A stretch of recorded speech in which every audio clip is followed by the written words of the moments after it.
Hello నమస్తే, నేను journalist Srinivas. ఈరోజు న్యూస్ అనాలిసిస్లో ముందుగా ఈనాడు పేపర్లో వార్తలను చూద్దాం. ఈనాడులో 16న రైతు భరోసాట పెట్టుబడి సాయం జమకు ప్రభుత్వం కసరత్తు. అదే రోజు రైతులతో ముఖాముఖిలో పాల్గొన్న సీఎం రాష్ట్రంలో వానాకాలం సాగు సీజన్కు రైతు భరోసా కింద ఇచ్చే పెట్టుబడి సాయాన్ని ఈ నెల 16న విడుదల చేయాలని ప్రభుత్వం సూత్రప్రాయంగా వెల్లడించింది. ఈ మేరకు రైతుల ఖాతాల్లో నిధులు జమ చేసేందుకు కసరత్తు చేపట్టింది. ఇటీవల జరిగిన వ్యవసాయ శాఖ సమీక్ష మంత్రిమండలి సమావేశాల్లో రైతు భరోసా సాయంపై ముఖ్యమంత్రి రేవంత్ రెడ్డి చర్చించారు. పథకానికి అయ్యే వ్యయంపై ప్రతిపాదనలు సిద్ధం చేయాలని ఆదేశించారు. ఆర్థిక శాఖ అంచనాలను రూపొందించి సీఎంకు నివేదించగా నిధుల విడుదలకు ఆయన ఆమోదించినట్టు తెలుస్తుంది. ఈ నెల 16న అంటే ఇలా 14th 16 అంటే మండే రోజు, సోమవారం రోజు రైతు భరోసా నిధులు రైతుల ఖాతాల్లో జమ అవుతాయట. ఆ రైతు భరోసా ఏంటంటే నేను కూడా వార్త కన్ఫ్యూజ్ అయినా. ఇప్పుడు బకాయి కొన్ని ఉన్నాయి కదా, ఆ రైతు భరోసా అనుకున్నా. అంటే డిసెంబర్లో యాసంగికి ఇవ్వాల్సిన రైతు భరోసా అనుకున్నా, అది కాదట. అది 4 ఎకరాల వరకు ఇచ్చిండు, అది అక్కడ క్లోజ్ చేశారు. ఇప్పుడు కొత్తగా జూన్లో ఇవ్వాల్సిన రైతు భరోసా, వానాకాలం రైతు భరోసా అని స్పష్టంగా చెప్తున్నారు. దానికి ఈ నెల 16న ఇస్తారట.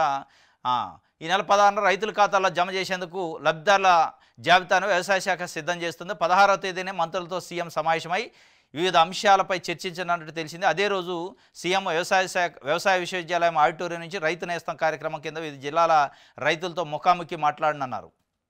రాష్ట్ర వ్యవసాయ శాఖ ప్రతి మంగళవారం రైతు నేస్తం కార్యక్రమం కింద రైతు వేదికలో వీడియో కాన్ఫరెన్స్ నిర్వహిస్తుంది.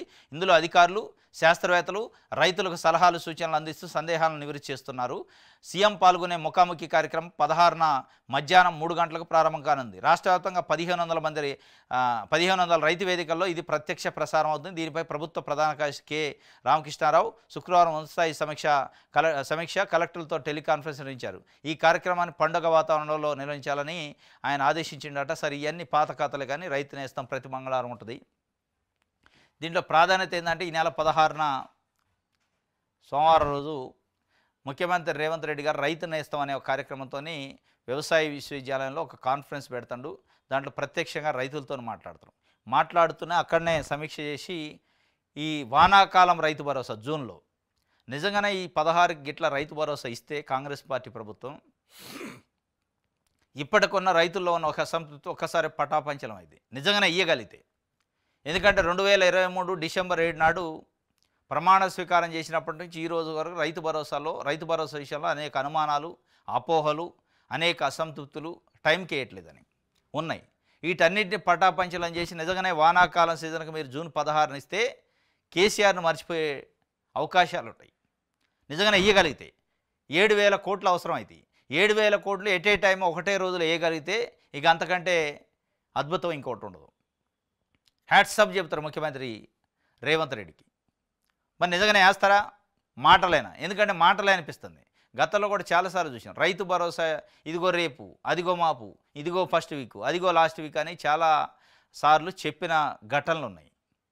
మరి ఈసారి ఏమన్నా, ఎందుకంటే అనివార్యమైన పరిస్థితి, స్థానిక సంస్థల ఎన్నికలకు పోవాలనుకుంటున్నారు. రైతుల్లో స్పష్టంగా రైతు భరోసా పైన ఒక రకమైన వ్యతిరేకత ఉంది అనేది మంత్రులు, ఎమ్మెల్యేలు, తెలుగుదేశం మన కాంగ్రెస్ పార్టీ కార్యకర్తలు, కాంగ్రెస్ పార్టీ ప్రభుత్వం తీసుకుంటున్న ఇంటెలిజెన్స్ రిపోర్టు తెలుస్తుంది. ఎట్టి పరిస్థితుల్లో దాన్ని పోగొట్టాలని ముఖ్యమంత్రి మంత్రిమండలి కంకణం కట్టుకున్నట్టుంది. రైతుల్లో రైతు భరోసా పైన ఉన్న అపోహలు, అసంతృప్తి తొలగించాలని. తప్పు లేదు, తొలగించాలని టార్గెట్ పెట్టుకోవడం, తొలగించాలని టార్గెట్ పెట్టుకొని వదిలేయద్దు, టార్గెట్ని రీచ్ అవ్వాలి. ఈ 16 గిట్ల మీరు నిజంగానే అన్నట్లు ఇస్తే దానికంటే అద్భుతం లేదు. మరి అనాలంటే ఇప్పటికే 3,000 కోట్లు సేకరించారట, ఇంకొక 4,000 కోట్లు కావాలి. మరి ఇంకో 4,000 కోట్లు ఈ 2 రోజుల్లో సాధ్యమైతే ఈరోజు సాటర్డే, రేపు సండే అయిద్దా అంటే అయ్యే పరిస్థితి లేదు. జూన్ 16కి వేస్తారేమో కానీ కొంతమందికి వేసే అవకాశం ఉంది. మళ్ళీ డ్రాగన్ చేసుకుంటూ 1 ఎకరు 2 ఎకరు అంటే ఈ మధ్యకాలంలో అట్లా అనలే. ఎట్ ఏ టైం ఎన్ని ఎకరాలు ఉన్న వాళ్ళకైనా ఒకటే రోజు వేస్తామని చెప్పారు, ఒక 4-5 ఎకరాల వరకు. అట్లా వేస్తే అద్భుతం. ఎందుకంటే 4-5 ఎకరాల లోపు రైతులకి ఒకటే రోజులు వేస్తే మిగతా రైతులు చాలా తక్కువ ఉంటుంది, 7-8% ఉంటారు. అది పెద్ద సమస్య కాదు. ఈ రైతులకి వేస్తే ఎక్కువ మంది రైతుల్లో ఒక పాజిటివ్ టాకు, ఒక సంతృప్తి స్థాయి పెరిగింది. చూడాలి ఏం చేస్తారు. రైతు భరోసా అయితే ఈ నెల 16కి జమ అయింది అనేది ఒక వార్త ఈనాడు రాసింది. ఇప్పుడు వెలుగు పేపర్ చూద్దాం.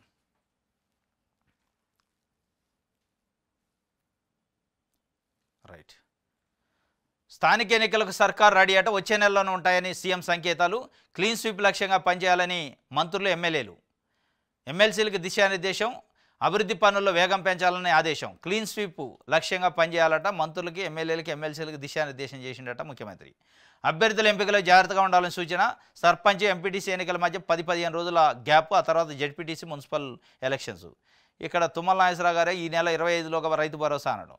అక్కడ ఈనాడు పేపరే 16వ తేదీనే పడతాయి అన్నది. ఇంకొక వైపు ముఖ్యమంత్రి రేవంత్ రెడ్డి గారే స్థానిక సంస్థల ఎన్నికలకు రెడీగా ఉండండి, మనం రైతు భరోసా వేస్తున్నాం, అదే కాకలో అయిపోవాలి, అదే మత్తులో మనం ఓట్లు వేయించుకోవాలి అని చెప్తున్నాడు. అంటే కేవలం స్థానిక సంస్థల ఎన్నికల కోసమే రైతు భరోసా ఈసారి వానాకాలాన్ని టైంకి వేస్తానని అర్థమవుతుంది. మరి ఎన్నికల ఏక పరిస్థితి ఏంది అనేది కదా భగవంతుడికి ఎరక. ఇప్పుడు సరే ఎన్నికల సందర్భాన ఎన్నికలకైనా వేస్తాడా అందరికీ అనేది కూడా పాయింటే. వేసే అవకాశం అయితే ఉందంటే అనిపిస్తుంది. ఎన్నికలకి లింక్ పెడుతున్నా కాబట్టి తప్పనిసరిగా ఓట్లు వేయించుకోవాలిగా, ఒక పాజిటివ్ వేవ్ రావాలి కదా, పాజిటివ్ టాక్ రావాలి కదా. మరి 100% క్లీన్ స్వీప్ అంటాడు. క్లీన్ స్వీప్ రావాలంటే తప్పనిసరిగా రైతు భరోసా వేయాల్సిందే. దాంతోపాటు ఈ పెన్షన్లు కూడా దెబ్బపడే అవకాశం ఉంది, పెంచుతారంటే పెంచలేదు అనేది. మొత్తానికి స్థానిక సంస్థలపైన దూకుడుగా ఉంది. మరి బీసీ రిజర్వేషన్ సంగతి ఏందో ఇక మళ్ళీ భగవంతుడిని అడగాల. రైట్. లోకల్ బాడీ ఎన్నికలు ఎప్పుడు వచ్చినా రెడీగా ఉండండి అని సీతక్క పంచాయతీరాజ్ శాఖ మంత్రి కాంగ్రెస్ నాయకులు కార్యకర్తలకి పిలిపించారు. వారం రోజుల్లో రైతు భరోసా నిధులు విడుదల చేస్తామని వెల్లడి. మొత్తానికి కాంగ్రెస్ పార్టీ ప్రభుత్వం దాదాపు 20 నెలలు పూర్తి చేసుకోబోతుంది ప్రభుత్వం అధికారంలోకి వచ్చి. ఈ 20 నెలల పరిపాలన చేసినది అంతా ఒక ఎత్తు అయితే వీళ్ళు కేవలం రైతు భరోసా పైన ఆధారపడి ఉన్నారు. ప్రతి మంత్రి ప్రతి నాయకుడు ఏమంటాడు, వారం రోజుల్లో రైతు భరోసా పడిద్ది ఎన్నికలకు పోదాం, రైతు భరోసా పడితే ఏం బాధ లేదు ఎన్నికలకు పోదాం అంటే రైతు భరోసా వేస్తే తప్ప మనకి ఏఆర్ ఓట్లు అనేది స్పష్టంగా వాళ్ళు గుర్తించినట్టు అనిపిస్తుంది. మిగతా స్కీములన్నీ ఉట్టిదే అయిపోయింది. ఇంధనం మిళ్ల సంగతి, పెన్షన్ల సంగతి, ఇంకా అనేక ఉచిత విద్యుత్ సంగతి, ఉచిత బస్ ప్రయాణ సంగతి, వాటిపైన కంటే కేవలం రైతు భరోసా పైనే స్థానిక సంస్థల ఎన్నికలని టార్గెట్ పెట్టుకున్నట్టు అనిపిస్తుంది. దీని వరకు మొత్తానికి అదే చెప్తున్నాము, వారం రోజుల్లో రైతు భరోసా నిధులు విడుదల చేస్తాం, రెడీగా ఉండండి ఎన్నికలకని. అంటే ఎన్నికల కోసం విడుదల చేస్తున్నామని చెప్పగానే చెప్తున్నారు. రైట్. పార్టీ ప్రభుత్వ పదవుల్లో సామాజిక న్యాయం, సీనియారిటీతో పాటు సిన్సియారిటీని చూసి పదవులు ఇస్తామని మీనాక్షి నటరాజన్ చెబుతుంది. పనిచేసే వారికి తగిన గుర్తింపు ఉంటుందని వెల్లడి. పార్టీ సంస్థాగత నిర్మాణంపై ఫోకస్ పెట్టాలన్న PCC chief, PCC observer, DCC అధ్యక్షులతో జూమ్ మీటింగ్ చేశారట. పార్టీ ప్రభుత్వ పదవుల్లో సామాజిక న్యాయం వస్తుందట. మరి ఎక్కడుందో సామాజిక న్యాయం? 56% బీసీలు ఉన్నారు అన్నారు కులగన్న. 56% పదవుల్లో క్యాబినెట్లో ఉన్నారా, నామినేటెడ్ పదవుల్లో ఉన్నారా? బీసీలు లేరు కదా. ఎట్లా ఇది పార్టీ పదవులలో?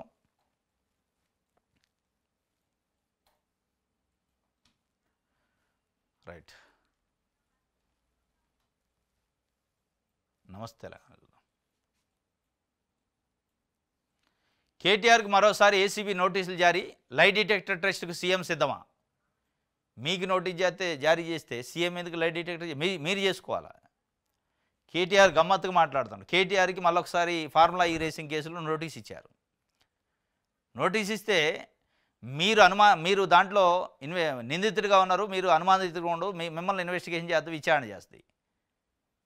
మీరు విచారణకు పోవాలి తప్ప ముఖ్యమంత్రి రేవంత్ రెడ్డి దేనికి లై డిటెక్టరు? ఆయన ఏం లేడుగా అప్పుడు ప్రభుత్వంలో ఉన్నది మీరు. ప్రభుత్వంలో మీతో పాటు ఉన్న అరవింద్ కుమార్ లాంటి ఐఏఎస్ ఆఫీసర్లకు లై డిటెక్టర్ టెస్ట్ చేస్తే తెలుస్తుంది. ఆయనకి ఎందుకు చేయాలి? అంటే వీళ్ళ మాటలు, కేసీఆర్ కుటుంబం మాటలు, వీళ్ళ ఉల్టా వ్యవహారాలు ఎట్లుంటాయో ఇట్లా ఉంటాయి. అరే మీరు తప్పు చేశారు, తప్పుని నిగ్గుదేల్చడానికి విచారణ చేయడానికి పిలిస్తే నువ్వు తప్పు చేసినా లేదా అనేది నీకున్న ఎవిడెన్స్ ఏందో చెప్పాలి తప్ప నీకు నోటీస్ వస్తే ముఖ్యమంత్రి లై డిటెక్టర్ చేయమంటే, మరి గతంలో ముఖ్యమంత్రిగా మన కేసీఆర్ 10 సంవత్సరాలు ఉన్నప్పుడు ఎన్నిసార్లు లై డిటెక్టర్ టెస్ట్ చేయించుకోండు ఏమన్నా? ఇవాళ చేయాల్సింది వాస్తవంగా చేస్తే గీస్తే గడిచిన 10 సంవత్సరాల్లో మీరు బంగారు తెలంగాణ చేసినామని మీరు చెప్పుకుంటున్నారు. లేదు బర్బాస్ తెలంగాణ చేశారని కాంగ్రెస్ పార్టీ ప్రజలు అనుకుంటున్నారు. మీరు చేయించుకోవాలి లై డిటెక్టర్. కేసీఆర్, హరీష్ రావు, కేటీఆర్, ఇంకా మిగతా ఎవరైతే ముఖ్యులు ఉన్నారో అందులో మీరంతా లై డిటెక్టర్ టెస్ట్ చేస్తే ఆ బంగారు తెలంగాణ కథ ఏంది, మేడిగడ్డ కాళేశ్వరం కథ ఏంది, ఎన్నెన్ని డబ్బులు ఎంతెంతమంది సంపాదించారు, ఎవరెవరి ఇళ్లలో పోయినాయి, ఎవరెవరికి ఫామ్ హౌజులు, బంగళాలు, 1000 ఎకరాలు 100 ఎకరాలు భూములు వచ్చినాయి అనే విషయాలు తెలుస్తాయి. రేవంత్ రెడ్డికి చేస్తే ఏమవుద్ది? చేయాల్సింది మీకు కదా. ఆయన ఉల్టా మాట్లాడుతాడు. ఏసీబీ నోటీసులపై రేవంత్కు కేటీఆర్ సవాలు. ఈ సవాల్లో పసలేని సవాలు. ఏం సవాల్ అది? అది సవాల్ ఎట్టయిది? అర్థం పర్థం లేని సవాలు కదా. చట్టాన్ని గౌరవించే వ్యక్తిగా విచారణకు వస్తా. ఇప్పటికే 44 కోట్లు ఎఫ్ఈ ఖాతాల్లోనే. ఓటుకు నోటు కేసుకు 10 ఏళ్లు పూర్తయినాయి. పరిపాలన చేతకాక రేవంత్ రెడ్డి నాటకాలు. ఇకనైనా కుటిల ప్రయత్నాలు మానుకోని కేటీఆర్ చెబుతుండు. ఇది ఆయన చెబుతుండు. డిఏ 3.64% పెంచారట. 2023 జనవరి 1 నుంచి వర్తింపు. 28 వాయిదాల్లో ఏరియర్స్ చెల్లింపు ఉత్తర్వులు జారీ చేసిన ప్రభుత్వం. ఎంప్లాయీస్ ప్రభుత్వ ఉద్యోగులకు డిఏ పెంచారట 3.64%. 28 వాయిదాల్లో చెల్లిస్తారట. ఒక వాయిదా కాదు, 2 కాదు.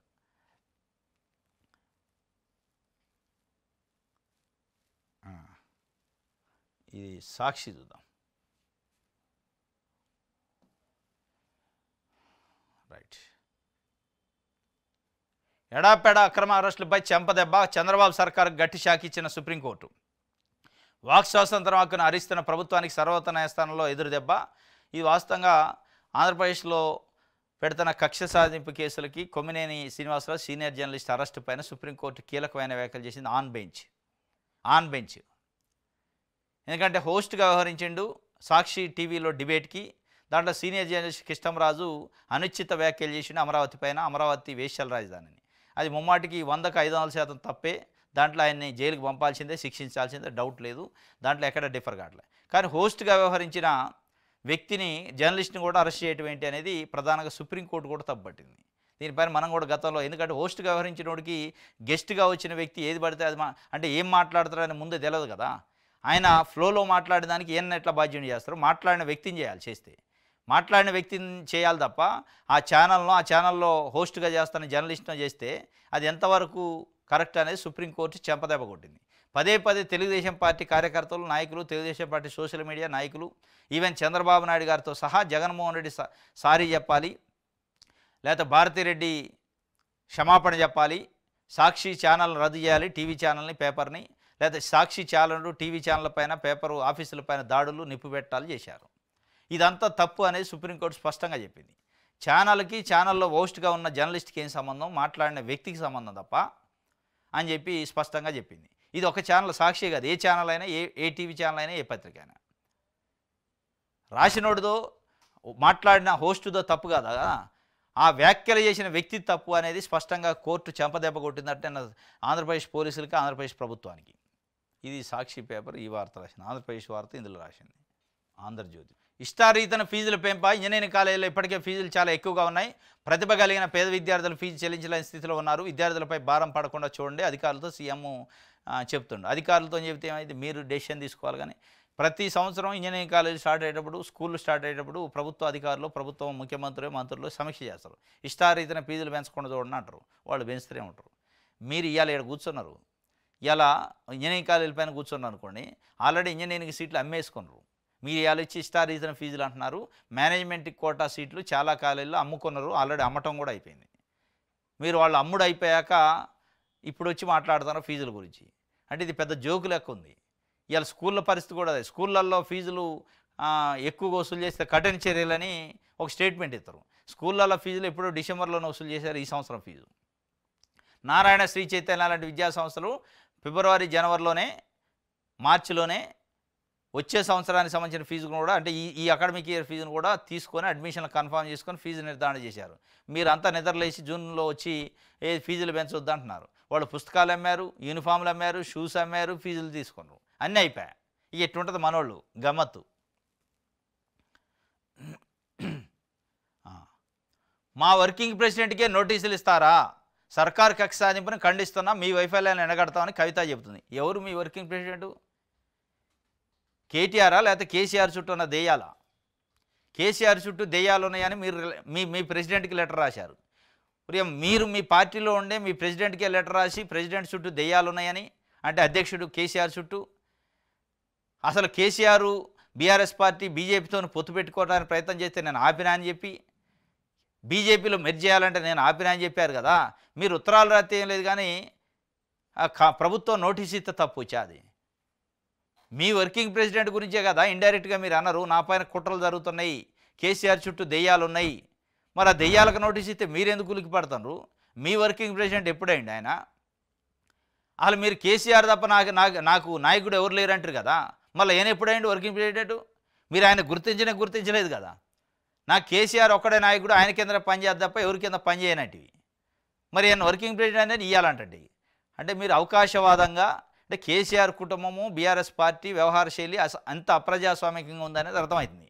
అదే ప్లేస్లో అట్లాంటి లెటర్ రాసి అట్లాంటి దెయ్యాలనే కామెంటు, అట్లాంటి కుట్రలు జరుగుతున్నాయనే కామెంటు, బీజేపీతో పొత్తు పెట్టుకోవాలనే ప్రయత్నం జరిగిందనే కామెంటు వేరే నాయకుడు బీఆర్ఎస్లో చేసి ఉంటే ఈరోజు ఉంటాడా పార్టీలో? సస్పెండ్ కాడు. ఆయన పైన ఎన్ని అబండాలేదు. ఇలా కేసీఆర్ కూతురు కాబట్టి సస్పెన్షన్ లేదు, ఏది లేకపోగా మళ్ళీ వచ్చి తండ్రిని కలవ అన్నను కలవ ప్రయత్నం చేయ, మా వర్కింగ్ ప్రెసిడెంట్ ఎట్లా నోటీసు పంపుతారని మళ్ళీ ఆమె ఉల్టా మాట్లాడుతుందంటే ఎంత తెలివితే అట్లనే చూడండి. ఇక ఎట్లా ఉంటుంది అనమాట దిశ. చూద్దాం. వచ్చే వారం రైతు భరోసా నిధులు సేకరించాలని ఫైనాన్స్ శాఖకు సీఎం ఆదేశం. ఇప్పటికే 3,000 కోట్లు సిద్ధం, మరో 4,000 కోట్ల అప్పు కోసం ఆర్బీఐకి లేఖ. ఎల్లుండి రైతు నేస్తం సభకు సీఎం హాజరు. అదే రోజున అధికారిక ప్రకటన వెలువడే ఛాన్స్ అట. ఇప్పటికి 3,000 కోట్లు ఆల్రెడీ సేకరించారట. ఇంకో 4,000 జమ అయ్యేది ఉంది. ఈ 2 రోజులు అయ్యే అవకాశం లేదు, కానీ జూలై అంటే ఈ వచ్చే వారం అయితే వేస్తారట. మామూలుగా కొన్ని ఈనాడు పత్రికలు అయితే 16వ తారీఖు రైతు భరోసా అన్నారు. అంటే వాళ్ళు కేవలం సర్పంచ్, ఎంపీటీసీ, జడ్పీటీసీ ఎన్నికలు పెట్టాలంటే రైతు భరోసా వేయాలి. దానికోసం తనలాడుతున్నారు. మరి ఎంతవరకు అయితే చూడాలి. జూలైలో సర్పంచ్ ఎన్నికలు, వారం 10 రోజుల్లో ఎన్నికల తేదీలపై స్పష్టత. అన్ని జీపీల్లోనూ కాంగ్రెస్ సత్తా చాటాలని మంత్రి సీతక్క చెబుతుంది. జూలైలో సర్పంచ్ ఎన్నికలు ఉంటాయి, జూన్లో రైతు భరోసా వేస్తాం, రెడీగా ఉండండి అంటున్నాము. స్థానిక పోరుకు ముందే నామినేటెడ్ పదవులు కూడా ఇస్తారట. ఇది ఆంధ్రప్రభ. చూద్దాం. అసంతృప్తులకు కీలక పదవులు ఇస్తారట. మంత్రి పదవులు దక్కని ఎమ్మెల్యేలకు నజరానా. ప్రోటోకాలు, అధికారులు సేమ్ టు సేమ్ ఉండే పదవులు. పెద్దల అనుమతి తీసుకున్న సీఎం రాజ్యాంగ న్యాయ నిపుణులతో చర్చించగల నేను 2 వారాల తర్వాత మరో విడత హస్తినకు వెళ్తారట. ఎవరైతే మంత్రి పదవులు రాలేదని అసంతృప్తి ఉన్నారో ప్రేమ్ సాగర్ రావు లాంటి వాళ్ళు, కోమటిరెడ్డి రాజగోపాల్ రెడ్డి, ఇబ్రహీంపట్నం మల్రెడ్డి రంగారెడ్డి, ఇట్లాంటి వాళ్ళు టి రామ్మోహన్ రెడ్డి, అదేవిధంగా ఎస్టీ సామాజిక వర్గంలో మాకు మంత్రి పదవి కావాలన్నారు వాళ్ళు, బీసీలలో యాదవులు, ముదిరాజులు, యాదవులు, మున్నూరు కాపులు, వీళ్ళ క్యాబినెట్లో బెర్తలేదు. వీళ్ళందరినీ ఏదో ఒక రకంగా అకామిడేట్ చేస్తారట. వాళ్ళకి అంటే మంత్రి స్థాయిలో ఉండే ఒక పదవి ఇచ్చి వాళ్ళకి అన్ని ప్రోటోకాల్ ఉంటాడు చేస్తారట.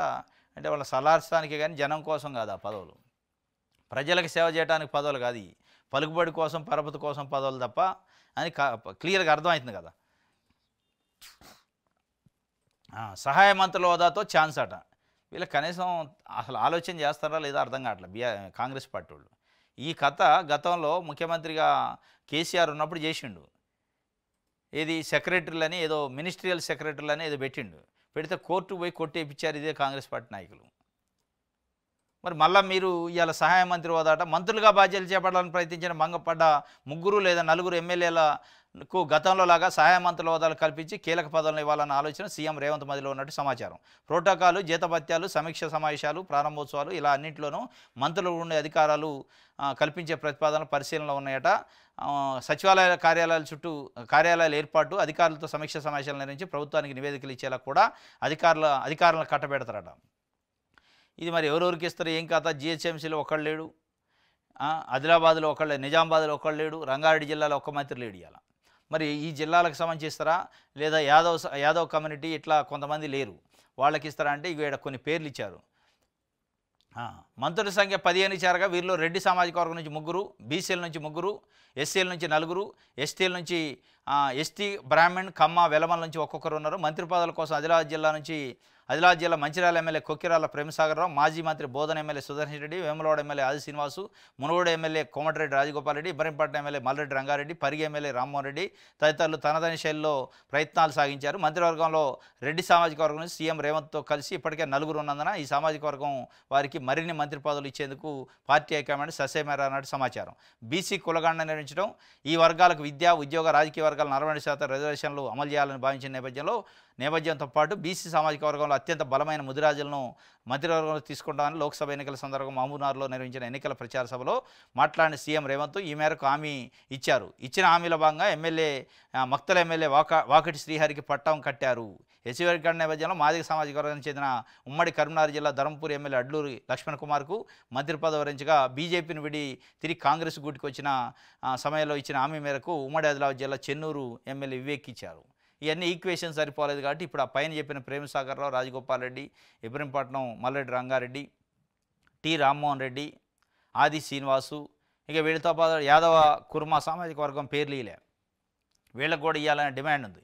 వీళ్ళకి సహాయ మంత్రి హోదా ఇస్తారట. మరి అది ఎంతవరకు నిలబడింది? కోర్టులలో లీగల్గానే చూడాలి. గతంలో చూసినాం, కేసీఆర్ పెట్టిండు, పెడితే అది పోయింది, కొట్టేశారు, తొలగించారు. జలగం వెంకట్రావు లాంటి వాళ్ళకి ఇచ్చారు ఆ పదవులు, ఇస్తే కొట్టేశారు.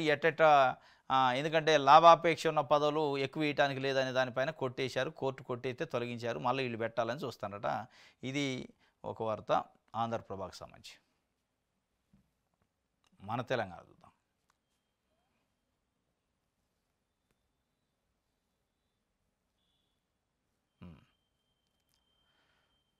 నవితే అరెస్ట్ చేస్తారా? కొమ్మినేని కేసులో ఏపీ ప్రభుత్వ తరపు లాయర్ను నిలదీసిన సుప్రీము ఆయన ఏని వ్యాఖ్యలకు ఎలా బాధ్యత చేస్తారని ప్రశ్న. కొమ్మినేనికి బెయిల్ మంజూరు. నవితే ఎట్లా చేస్తారో అరెస్ట్ అని చెప్పి సుప్రీంకోర్టు అడిగింది. ఇంకోటి స్థానిక సంవత్సరంపై 10 రోజుల్లో స్పష్టత. తొలుత సర్పంచ్ ఎన్నికలు, ఆ తర్వాత ఎంపీటీసీ జడ్పీటీసీ ఎన్నికలు. పార్టీ శ్రేణులు సిద్ధంగా ఉండాలి. కాంగ్రెస్ కార్యకర్తల సమావేశంలో మంత్రి సీతక్క. స్థానిక సమరంపై 10 రోజులు వద్దట. ఇంకోటి వ్యవసాయ శాఖ మంత్రి ఈ నెల 25లోగా రైతు భరోసా జమ. రాష్ట్రంలో యూరియా కొరత లేకుండా చూస్తాం. పామాయిల్ మద్దతు ధర కోసం ప్రధాని కలుస్తాం. వ్యవసాయ శాఖ మంత్రి తుమ్మల నాగేశ్వరరావు చెప్పిండు. ఇది ఒకటైతే ప్రభాకర్ రావు ఆదేశాల మేరకే ట్యాపింగ్. ఆయన ఆదేశాల మేరకే హార్డ్ డిస్క్లు ధ్వంసం. సిట్ ఎదుట ప్రణీత్ రావు వ్యాంగ్మూలం. ఆయన స్టేట్మెంట్ ఆధారంగా నేడు ప్రభాకర్ రావు విచారణ. ప్రభాకర్ రావు ఆదేశాల మేరకే నేను ట్యాప్ చేసిన ఆయన ఏం చెప్తుండు? ఏది ప్రణీత్ రావు హార్డ్ డిస్క్లను కూడా ఆయన చెప్తే నేను ధ్వంసం చేసిన అంటుండు. ఆ దొంగ ఏం చెప్తుండు? నన్నెందుకు అడుగుతుండ్రు, మీరే ఆధారాలను చూపించండి అంటుండు. మీ దగ్గర ఏం ఆధారాలు ఉన్నాయో అని ఉల్టా విచారణ అధికారులను అడుగుతుండ ఆయన ప్రభాకర్ రావు. నేను బాధ్యుడినా, నాకేం సంబంధం అని అడుగుతుండు. మరి ఇప్పుడు ఈయనేమో ప్రభాకర్ రావు చెబితే నేను చేసిన అంటుండు. ఆయన అసలు నేను బాధ్యుడు కాదు. ఎవడు బాధ్యుడు? మరి ఇందులో దొంగ ఫోన్లు విన్న బాధ్యుడు ఎవడు? ఎవరికి తెలవాలా బాధ్యుడు? కేసీఆర్ అన్నాడా, లేకపోతే హరీష్ రావు అన్నాడా, కేటీఆర్ అన్నాడా? వాళ్ళ పేర్లు ఎవరు చెప్పట్లే. మళ్ళీ వీళ్ళలో ఇటు అటు తిప్పి కన్ఫ్యూజ్ చేస్తున్నారు తప్ప మొత్తానికైతే మళ్ళీ ఇవాళ ప్రభాకర్ రావుని ప్రణీత్ రావు ఇచ్చిన స్టేట్మెంట్ ఆధారంగా విచారణ చేస్తారట. ఇక రేపో మాపో అరెస్ట్ చేస్తారు అనుకుంటా. ఆయన రోజు పిలిచి పంపిస్తున్నారు. కానీ ఇది ఈరోజు న్యూస్ అనాలిసిస్. రేపు తాజా వార్తలతో తిరిగి కలుసుకుందాం. Thank you.